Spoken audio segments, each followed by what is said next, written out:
Welcome to TVK podcast listeners. This episode we're hearing the story of Tom and his daughter, the second episode in our special series on gender affirming care in trans youth. Just prior to this episode being recorded, the Queensland Government suspended all new gender affirming care for trans and gender diverse youth in Queensland, a decision affecting 491 children on the waitlist for that care. You can do something about that. Please head to Project 491, a charity set up by AusPath, the Australian Professional Association for Transgender Health, where you can donate to a fund that will be supplying care to those children affected by this decision.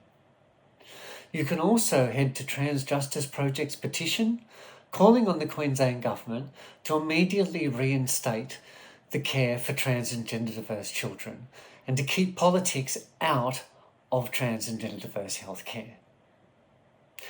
We do need to give a content warning for this episode. There is discussion of self-harm and suicide.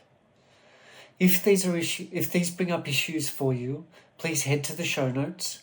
We have links to QLife, Lifeline and Beyond Blue, where you can find care assistance if there is any concern. Thank you, and with that, we will head into the episode now. Welcome, listeners, to another episode of TVK Podcast.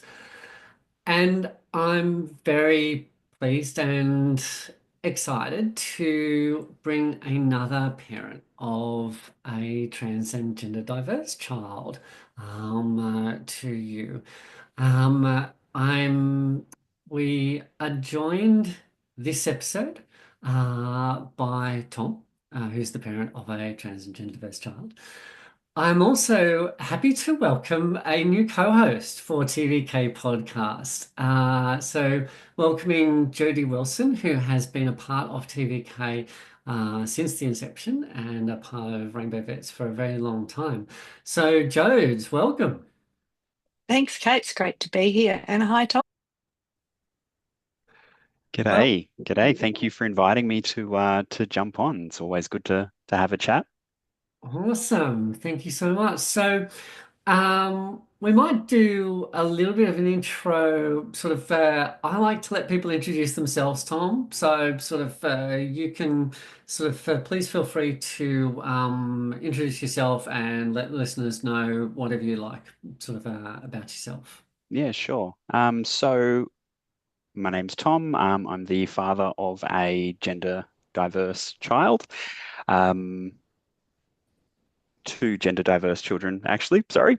But we live up on north of Sydney, which I think is relevant for talking about the different care and things like that we'll get to later on.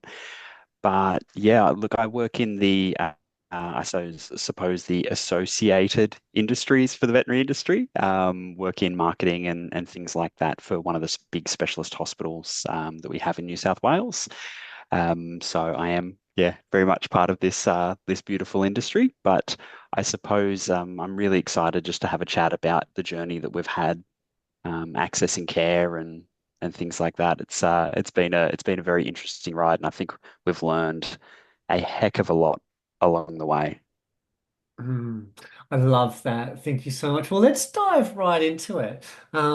So our first question is, do you remember when you and your child first talked about being gender diverse? Yeah, so it's quite funny, really. So I was away on a business trip. I was in the middle of nowhere driving. I think I had about a 6 hour drive ahead of me. And my partner actually called me and said, got something to tell you that our darling child has just let me know. I said, okay, yeah, what's going on? Sort of reception's patchy, that sort of thing. Driving along, and she says, well, our eldest has just told me that they learned something at school today. Going, okay, what did they learn? Well, they learned that they are actually a girl. And going, did I mishear that through poor reception, or was sorry, can you say that again? And sure enough, it was that she came home, she'd walked through the door, and she simply put it that way. She said, "Hey, I learned something at school today. Turns out I'm a girl. Anyway, I've got some homework to do." And tried to sort of walk up the stairs, to which my partner was very much along the lines of, "Stop, stop, stop! You can't just drop that on me and walk away." But so I think I was quite lucky in that I had a 4 hour drive ahead of me to try and process things a little bit before I got home, which for me was quite fortunate. And when I did get home, it was like it was no big deal to her. She just said to us, "Oh yeah, no, this is who I am, hope you guys can get on board," sort of was the attitude. Which was, yeah, it's from her perspective, it was very black and white. It was that coming out to telling us, it was very, very black and white. This is who I am as of right now. Talking to her about that, she'd socially come out with her friends before she'd come out to us. So she had some time where she had already, her closest friends already knew her, as a girl, and so to tell us was just kind of the next logical step for her to take in that process. And then when she just wanted to, head on upstairs and do her homework and play video games with her friends, it then gave my partner and I an opportunity to go, "Wow, okay, that's just happened." And we try and scramble to figure out what to do next and how to best support her. Wow. Okay, that's a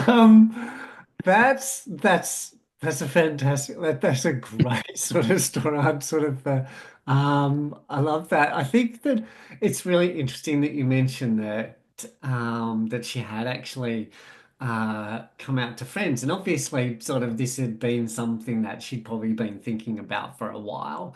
And I think this is sort of if listeners haven't listened to Julia and Ed's interview, previous one on this topic, sort of similar themes sort of run through there that Ed had sort of been thinking about it and been working through some of it for some time, just wasn't quite sure how to tell sort of how to tell Julia, their mum. Um, I love that she's just like I just adore that she was just like, turns out I'm a girl. Right, homework time. Yep. Yeah, very, very matter of fact. Yeah, yeah. And I think this sort of we'll probably dive in, we might dive into this a little bit later because there's some parts of this journey that have been very recent as well for you Yeah. guys in terms of particularly the neurodiversity angle. But we might hang on to that there, Jodes, and sort of because I think there's probably some stuff in there that I'm guessing probably reflects some of those sort of neurodiverse sort of things there. So yeah, so what happened next, Tom? Yeah, so I suppose uh it worked out quite well in that my partner is very much someone who will research, research, research, whether it's a holiday where every single trail has been explored, or whether it be something medically. She definitely researches everything. So she started digging and digging and digging, and the sort of person that I am, I started reaching out to people. So I actually reached out to you, Kate. I sent a message and said, "Can you give me a steer? I don't know where to even begin." And you were very generous and gave me a bunch of resources, which I will be forever grateful for. Um, and I suppose the more we thought about it, the more we started thinking about where the process could go wrong with healthcare. By that I mean we found that we needed to first find a GP that would talk to us about this, and that would be a logical first step. But we didn't have a family GP as such. We were somewhat new to the area, and so because of that, we thought, well, we have to find a GP that isn't going to just shut us down. And because that was my biggest fear was you've had your young person come to you and be incredibly vulnerable and brave to tell you who they are on the inside. And then we have these authority figures in general practice doctors that kids are told from kindergarten or younger, these are people to be revered. And then we would go there, and what if we found somebody who seemed super lovely, but they were not aligned with gender affirming care? Which I think the Trans Hub website was phenomenally useful because on there we were able to find doctors who had self-registered as being um, gender affirming. So we were able to find someone who was within half an hour from where we live. Um, Unfortunately, they had closed books, but being the sort of people that we are, it, a no is just a not yet. It doesn't mean no. So I managed to get a hold of the practice manager and explain our situation, and then she was actually able to open her books just a smidge to let us in, which was lovely. So we found our local family GP, and she had an initial discussion with us as a family, and recommended we get in touch with the beautiful people up in Newcastle, the Maple Leaf House service. No hassle. Just for listeners, all of these organisations will be we will have links to their websites in the show notes. So please don't worry. Trans Hub, Maple Leaf House, Transcend. There's lots of organisations there. So please go to the show notes. There's links to those organisations there. Sorry, Tom. Yeah, sort of keep on going there. This is just. Yeah, it's so I suppose from one thing that we very quickly learned was that this is an area where there isn't enough professionals that know what they're doing in it. And so this was where we started to see the roadblocks in terms of delays, wait lists, that sort of thing. Even when you could find someone who is a beautiful person that wants to help you and your family out, they say, that's great, I can see you in 6 months, which isn't ideal, to put it lightly. But we were quite fortunate because we were talking about 2 to 3 years ago now, and the Maple Leaf House service was quite new. So their wait lists weren't probably as long as maybe other people have experienced. But a few months later, we managed to get in with one of their nurses who sort of as nurses do phenomenally well, triages, to try and figure out who we were and what we were after and all of those sorts of things. And absolute hats off to them. They do such a good job. And what she was able to get us in line with was, firstly, she explained what the process was going to look like. But she got us in touch with so many services that all operate through Maple Leaf. So she got us in touch with social work, with psychology, with an endocrinologist, with a speech pathologist, just got us in touch with all of these different people. And we had varying wait times on all of these different people, but to actually know that there was this person in the middle who could coordinate all the different elements was an absolute relief. So yeah, it was a few months before we had that first appointment with the nurse, and then a few months again before we managed to see the psychology team. And we spoke with social worker and things in the middle. But once we got onto the psychologist, what that process started then was to um, get a diagnosis, because it is the health system. They need things diagnosed before they can do anything. Yeah. Um, yeah. Mm. Yeah.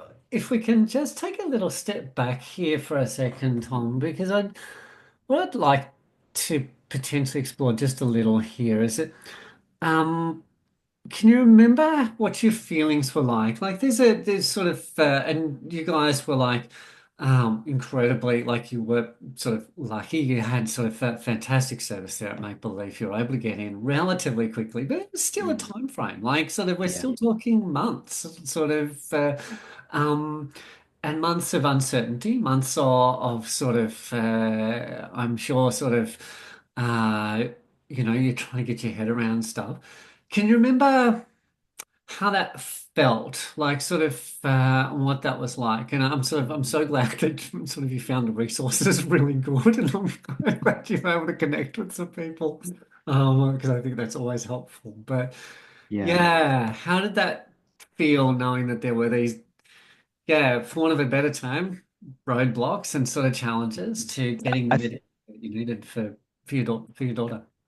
I think I'm glad that you actually pulled me back because the more I think about it, the more I think, oh, and I had a meeting with that person and I spoke to this person and we did this and that.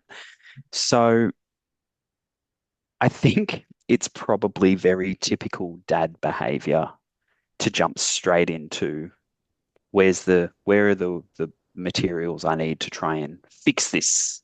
So I very much went into fixing mode, um, looking for every single thing that I needed to coordinate, to speak with, to you know, to try and rectify. So for me, I feel like I very much went into this fixing mode, um, and I think in a way we were quite lucky because at that time, I preface at that time, our daughter was quite happy. Mhm. At that moment, she thought, I know who I am, and this feels right. Yeah. So I didn't mention her age before, but so she's come out to us just after her 13th birthday. Yeah. Right. So she's told us who she is, and she's feeling good about that, which gave us some time to sort of just go and address different people that we interact with, such as the school. So getting in touch with the school and talking about uniforms and talking about bathrooms and talking about how they were going to address her. She had a very masculine name at that stage, and trying to update preferred names and trying to get things changed so that she wasn't being, through nothing but bureaucracy, repeatedly reminded of Mm. her incorrect, her Mm. gender assigned at birth. So yeah, the in their credit, the school quickly made a meeting with me, and I raised concerns, and it was a public school, um, and spoke about what we expected. And to begin with, I thought they did phenomenally well because their response was along the lines of, "This this isn't our first rodeo. We've had other transgender kids. We know what to do." And so being at the start of this journey, I thought, oh, that's great. Mhm. Turns out their idea of what was appropriate was somewhat limited, and they thought they'd nailed it when they said you can use the unisex bathroom by the office and you can wear whatever uniform you want. Sort of dusted their hands of it and said, "Aren't we great?" Pat each other on the back. But Um, toilets and bathrooms, man, sort yeah, of. obsessed with them, obsessed with them. Yeah. Um, Mm. but yeah, obviously the schooling and peers and all of the rest of it was a much bigger piece. And over time, we found that they did very, very little to ensure that she was being accepted within the school. There was a very memorable parent-teacher night where our voices were a little raised between myself and a very old school history teacher, which got me a phone call from the principal the next day, and I felt like I was all of a sudden back in high school getting roused on. But So, oh, you're the bad I guy. know, I know, I'm like keep misgendering my child, and my voice can get louder. But yeah, so going through the schooling, and trying to update names, trying to talk to Medicare about what was the process to get gender markers changed or removed, or investigating how to legally change name because that was nothing we'd looked into before. Just all of these different services. It was overwhelming we were lucky in that we had a happy, contented child who kind of just said, Mum and Dad, I'm sure you guys have got this under control. I'm happy to leave it in your capable hands. Um, but all of those different services and things were just, there's so many. Everywhere you turn, you go, oh, there's another dead name. Oh, there's another dead name. It was just everywhere. Yeah. Yeah. Yeah, I'm still getting bills in my dead note. I just send them back now. Like just go, this person doesn't exist. Like what? What the hell? But yeah. Yeah, it's a sort of thing. Um so how sort of we might let's have a talk about because I feel like we'll probably sort of delve into some of those other things you mentioned in terms of acceptance in the school a little bit later. Um, uh, what we might have a talk about now, if it's okay, is that first. So you mentioned that first appointment with psychologist, Yeah. and then. And you mentioned the GP, wonderful GP, local GP, sort of family GP, sort of very much, but also a little bit out of their depth, which is understandable. Like this is sort of we're talking about like at 13, we're typically talking about sort of stage one therapies, sometimes stage two. These are not things that most GPs are actually trained in, or even have access to be honest. And again, sort of listeners, there will be links in the show notes to what all these things we're talking about actually mean. Stage one and stage two therapies. Basically, stage one is puberty blockers, and stage two is cross hormone therapy. It's a rough sort of guide on it. Um, the the first appointment from the psychologist, how sort of when how long did it take, sort of, or how long before you sort of realized, or your daughter realized that they wanted and needed medical therapies to continue their transition? Like, sort of, yeah, Yeah. because that's This, not every child does go on to medical therapy. Sort of, not every trans child goes on to medical therapies. Only sort of, there's some who do, some who don't. yeah. Look, that's been a learning for us as well, right? All of the different beautiful ways that people can be who they need to be. Um, but I think from from the get-go, she was very adamant that she wanted medical um, transitioning. Yeah. Um, the process of which took in total before she could even get access to stage one, I think we saw pediatric endocrinologists, we saw psychology several times to get an assessment and a diagnosis. We saw a psychiatrist, we saw the GP, multiple times. We saw all of these people. And so from initial referral to actually receiving blockers was over 12 months, which is contrary to what you would believe if you read any of the right-leaning media. Um, which, to be honest, it's Australia. It's 95% of our media is right-leaning. Um, but yeah, this was 12 months of hard fighting from us. It was being on wait lists with psychologists externally because we knew that the wait list within Maple Leaf was going to be a long time. So we started chasing private psychologists as well, only to get to the end of a waiting period and have the psychologist call and say, "Oh no, no one told me what this was about. I don't want to touch it." Right?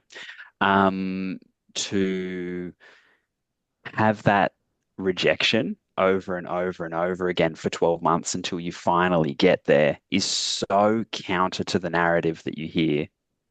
It's mind-boggling how it could be considered any other way. And you're right. The narrative says that the popular narrative says that we're winging out hormones to kids left, right, and centre like candy, and obviously that's not true.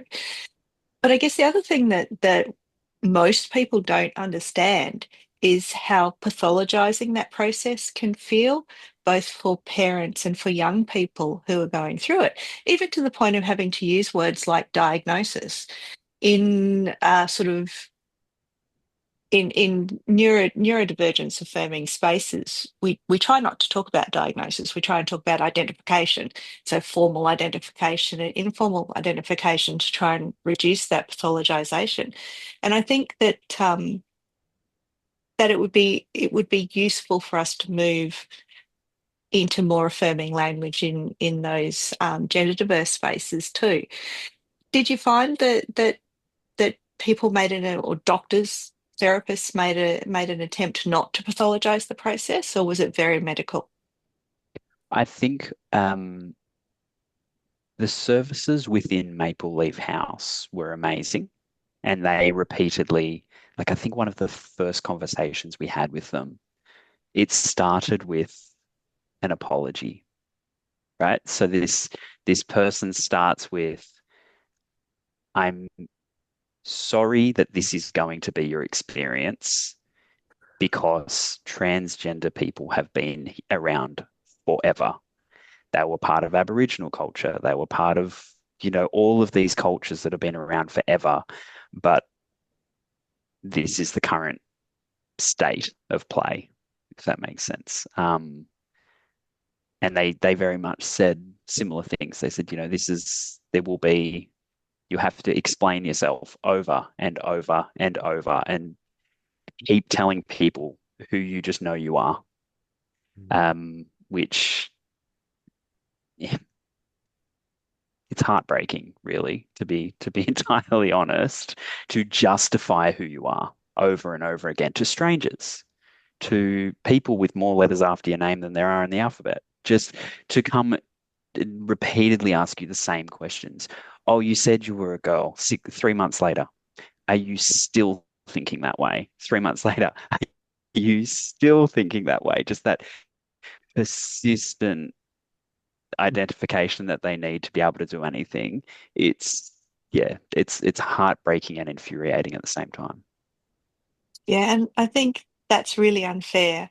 And I think that it speaks to the courage of our trans and gender diverse young people and their families that they can make it through that process and they have the resilience to make it through. So, it's a hard slog and I'm proud of everybody who does it. So well done. I think that's it, and you sort of, and a little bit, I got a little bit in your voice there, Tom, like just the sheer frustration of having to do that the whole time. You can go from being this happy sort of person going, yeah, I'm a girl, to what the fuck? Like sort of like I sort of I wasn't depressed or anxious to start with, but God, now I am. Sort of like Yeah, just constantly everyone doubting you. Yeah, like it's a really challenging sort of space. Look, I agree with you completely, Jody. And there's certainly within community, there's definitely a super strong move away from the concept of diagnosis and sort of pathologization has been a big issue for a very long time. I think that probably the challenge has always been that sort of accessing public health system medical care, so like sort of medical services like sort of medications and particularly surgery has required that sort of to fit within the structure that is not built to deal with this just yet. We're getting there. We're getting there, but it's still not built to really deal with it. Um, all right. So your daughter started medical therapies at about 14? Would that be the case? yeah. After 14, she was able to start stage one Able to start in stage one, blockers. which is impressive Yeah, actually. Like so that stage one was still in a way effective for her. Oftentimes stage one by the time sort of kids hit 14, stage one is not terribly helpful. Sort of it can be, but sort of not always. But um, how how long sort of or is she still on sort of puberty block at stage one sort of yeah.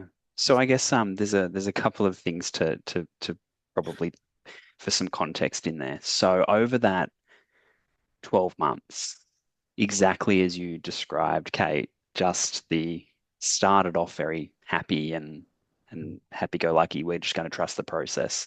It'll all work out. Um, but over that 12 months ish, her mood did deteriorate. Her anxiety increased, her depressive symptoms increased.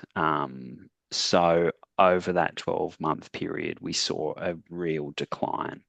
And anyone who has had to have a child who is in that state, it's so distressing. Because there's nothing you Yeah. can encourage support, you can encourage getting access to things, but it's not an antibiotic that you can shove down a cat's throat that doesn't particularly want it. You you can lead a horse to water. So there's only so much you can actually do.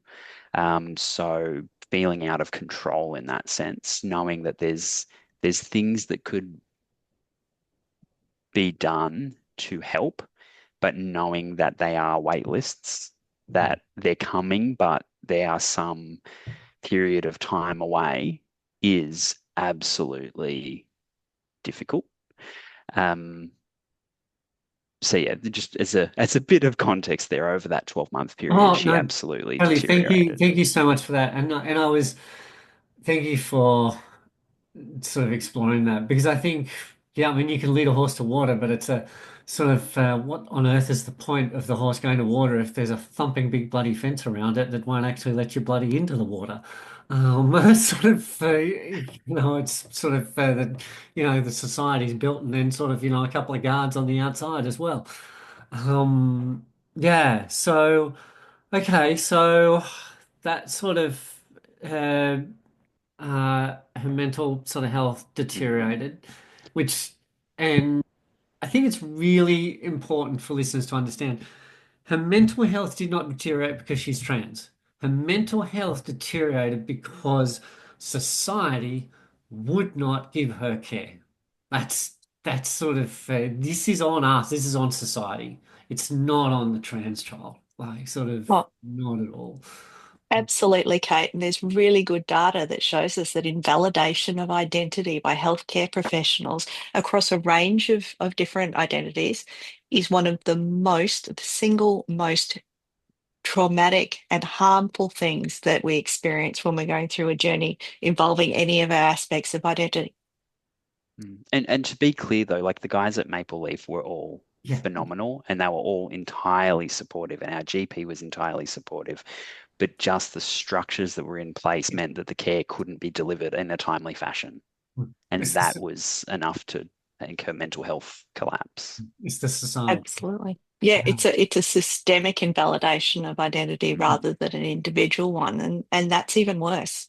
Yeah. Yeah, yeah, sort of strategic inefficiency and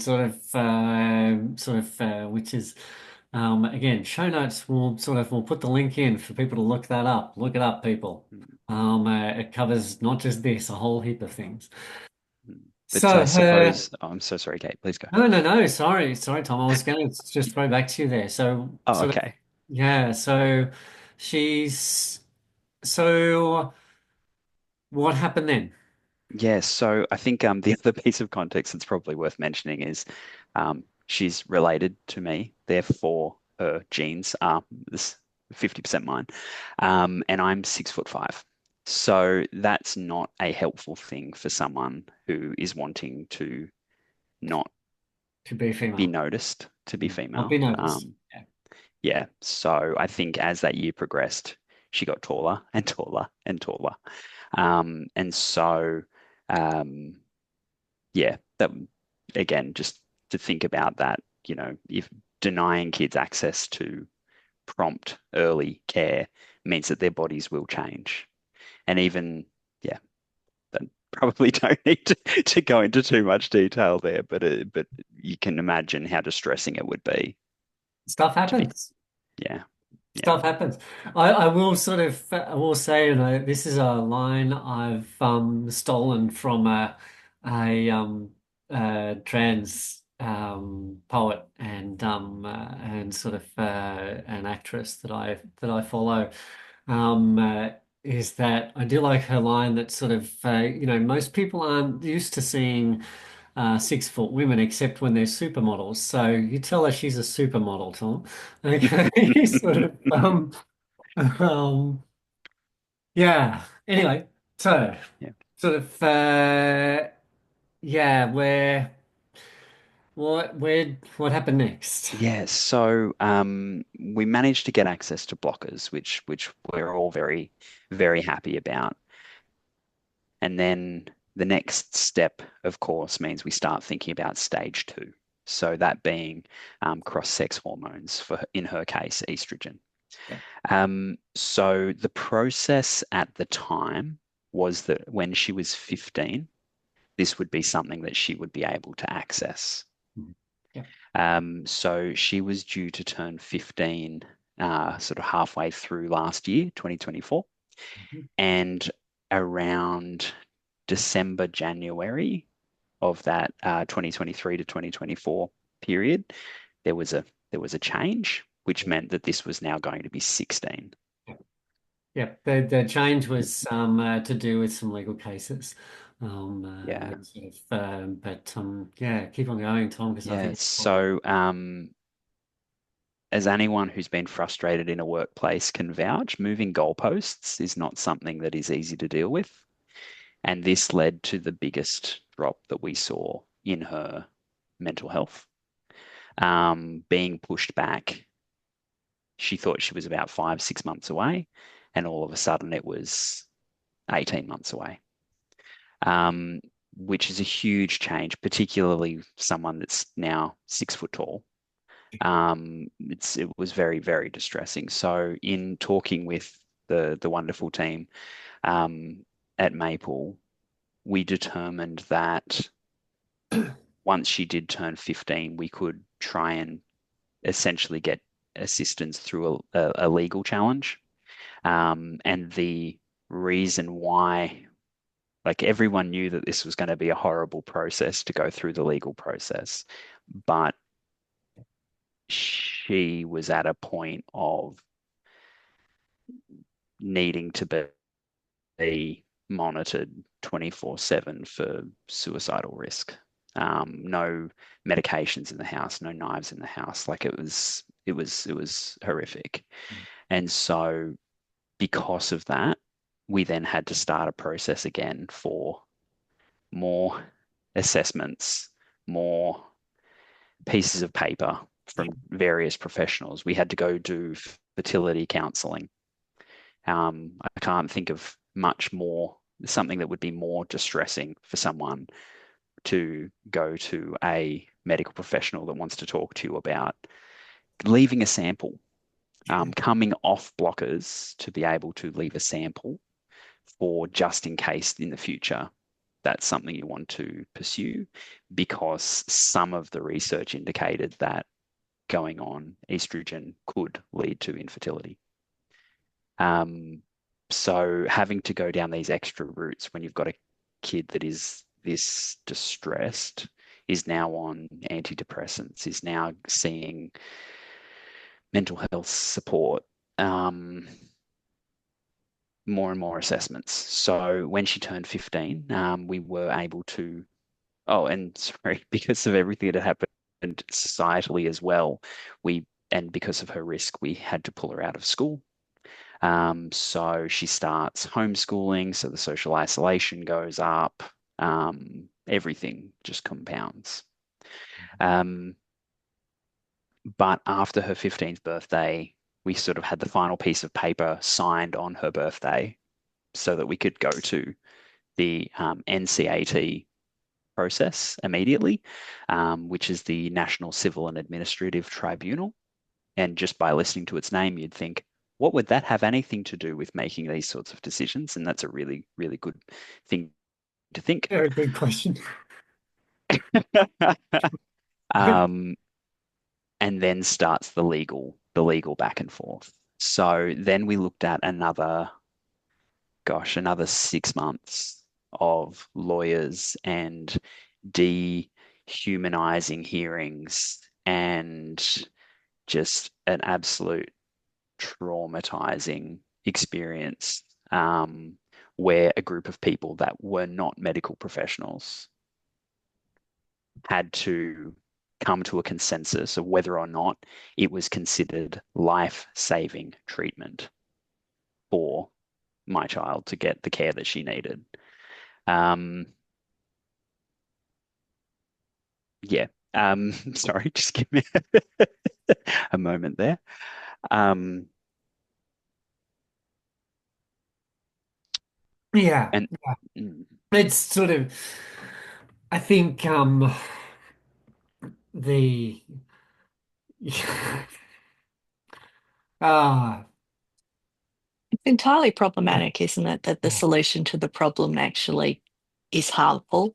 Like that's such a systemic injustice that you have to accept that it's going to be a terrible process in order to hopefully get to an outcome that is literally life-saving.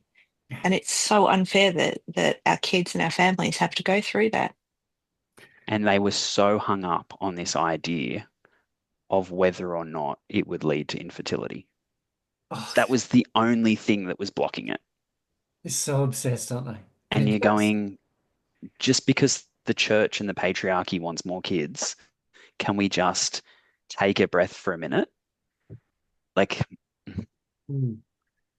Yeah, and at the risk of being, and you mentioned like this is, I think, okay.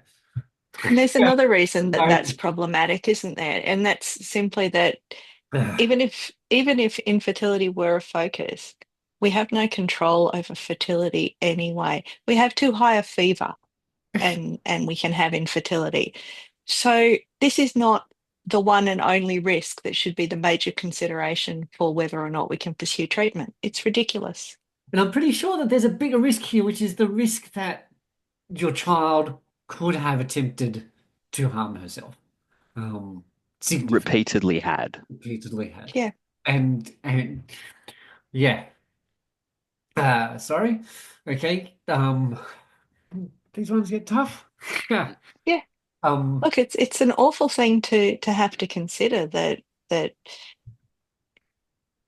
we live in a world that doesn't prioritize first doing no harm over ticking a box that needs to be ticked. And so it's perfectly normal to be outraged and upset, to be sad beyond anything that you felt before. And we also don't, as a society, deal with that very well. We don't deal with the grief and the sadness generally. And when we have grief and sadness about something to do with our identity, it can be really profoundly affecting everything in our lives. yeah. And and it's hard to explain, I think, to unless you're trans or if you have a trans loved one, like a child, sort of very close loved one who's trans, it is genuinely hard to explain how critical and vital those hormone therapies actually are. I tell you what, if someone told me that I couldn't have my hormones, my God, I would sort of that would just that would send me into such a depression. Like that's wild. And I've got control over most things in my life. As a child, and a bunch of lawyers who've got no involvement and no understanding whatsoever, telling you what you need and what you should have, like, is phenomenal to me. Like, it's And just, yeah, I think the thing that repeatedly just made me want to scream was we had just a phenomenal medical care team, right? You could not have found a more qualified, passionate group of people to be on our side. Um, I think when we turned up to the hearing, they presented with an associate professor in pediatric endocrinology, a social worker, clinical psychiatrist, specifically in gender diverse and neurodiversity, psychologist. The list, the amount of collective knowledge and passion that were there, and they were all saying she should have already had access to this. She should have had access to this. But we, like, the evidence is there, our belief is there that going through puberty with your peers, going through the correct puberty with your peers is the best thing we can do for these young people. Yeah. Like, hands down. Yeah. But the process stops us doing it, and we can get literally prison time if we don't. Yeah. Laws and politicians are sort of interfering in people's lives that sort of they have no place in. Okay, so you got the NCAT decision. Okay, what next? Yeah. Yeah. So um, we have the 56 odd pages of report to go through. Um, and yeah, you force yourself to read it all and watch lawyers speak, talk about humans is horrific and dehumanizing and all the rest of it. You know, they talk about age, gender, just development. They just decide to go through it all and just put it all out there and their non-medical thoughts about it. But we got to the end of it and she was able to get access to estrogen. So we managed to get back in with the endocrinologist, who was able to get us a prescription, which meant that we could get access, which was life-changing. So we get access to estrogen, and then it was essentially along the lines of, okay, now that we've got that one piece of the puzzle completed, we really, really need to have a look at getting a autism ADHD assessment as well. Um, and I've learned, and I'm probably I assume I'm preaching to the choir here, but I've learned that the Venn diagram of these three groups of people is a very tight crossover. Oh, it's almost a circle. I kind of actually agree sort of with Jody there. I actually there's sort of we've discussed this a little bit before, like sort of Jodes and I are vaguely of the opinion that gender diversity is just a sub-expression of neurodiversity.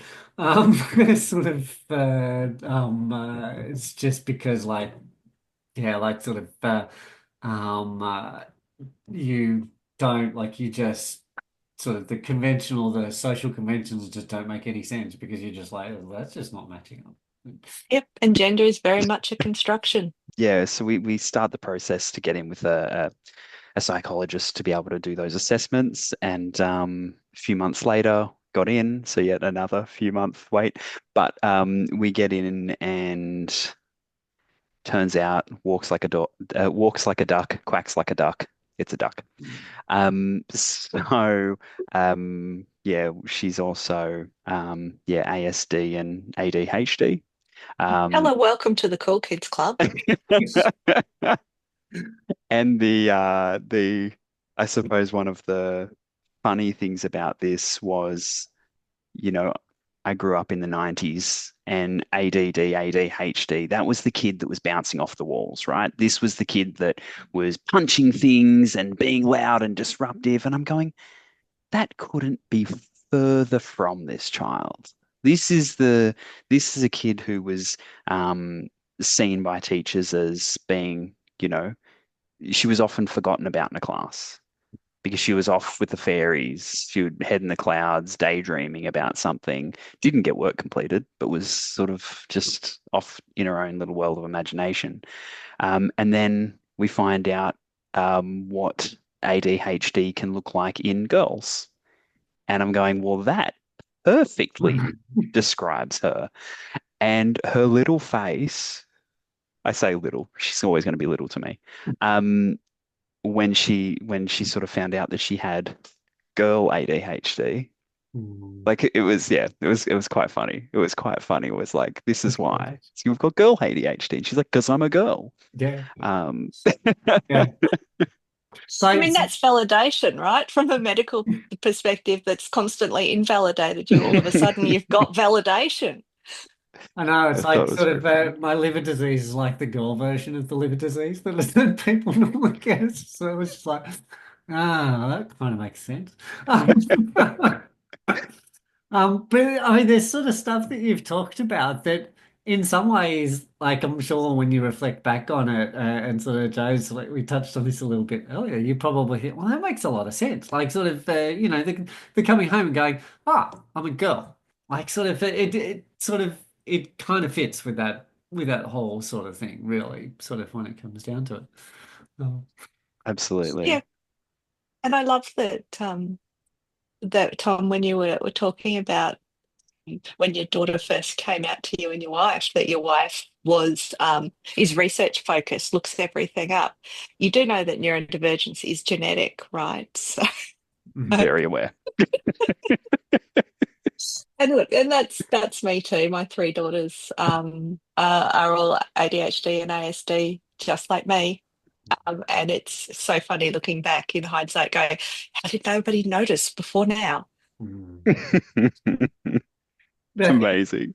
I think it's a beautiful partnership between you and your wife there in terms of you describe like your wife did the research thing and you did the connect to people thing, which is sort of which is gorgeous because you kind of need both. Like you need the research because you got to understand, you got to sort of you got to know, okay, does this fit with sort of with our experience, sort of with our daughter's experience.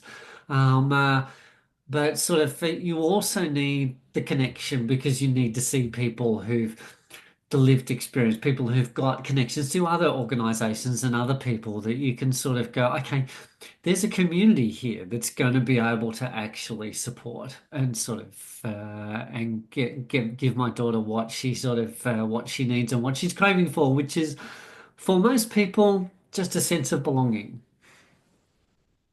Yeah. Yeah. So look, I suppose where we're currently at now is that we're in the enrollment process now, so fingers and toes crossed for a new alternative approach to schooling, so she can finish her high schooling. Um, so fingers crossed that all kicks off over the next few weeks. But yeah, slowly just following the process now of repeating back and forth with the endocrinologist to change doses, do the blood test, do the bone density scans, all of these things to try and make sure that everything medically is happening correctly Mm. for now. For now, but she's still under 16, so everything that I repeatedly see in the media still scares the crap out of me. Um, Yeah. because yeah, I think, what would it's very clear to me what would happen if it was taken away. Yeah. It's very, very clear.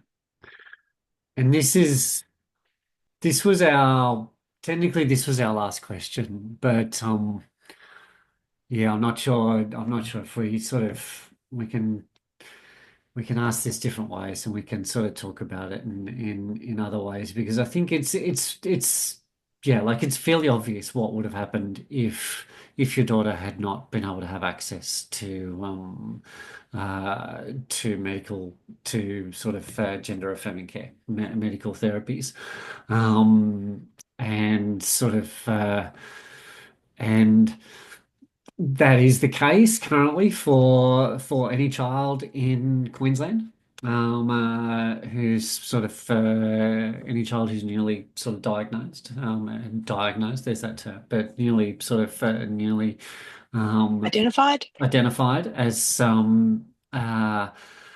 gender diverse. They can no longer sort of access the medical care that they need to stay alive. Um, and you know, we used to sort of kind of look at this and go, "Oh, that's an overseas thing, that's a UK thing, that's a US thing, sort of thing." It's like it's not, like it's here, like it's sort of it's yeah. it's intense. Um, is there is there any message you would like to sort of say to your veterinary colleagues, friends, sort of people in the veterinary sort of profession and sort of and the veterinary sector generally, um, about Mm, sort of gender affirming care for children? Because frankly, it scares the shit out of me. It scares the fuck mm, out of me, and I rage between. I go between sheer out and out rage and literally crying in the corner of my room sometimes. yeah, yeah. Look, I think if I was to sort of boil it all down for my key takeaway, it would be gender affirming care is not easily obtained. It's a fight, and getting it is life-saving treatment for these kids. If anything, it's too hard to get. It definitely is too hard to get, but Yeah. it's it's too hard to get and it's life-saving treatment. That's as simple as it is for me. Yeah. Thank you. Thank you so much, Tom. Thank you, Jodes. Thank you so much, Tom, for everything, for just being amazing, an amazing parent, and for coming on. Thanks for having me.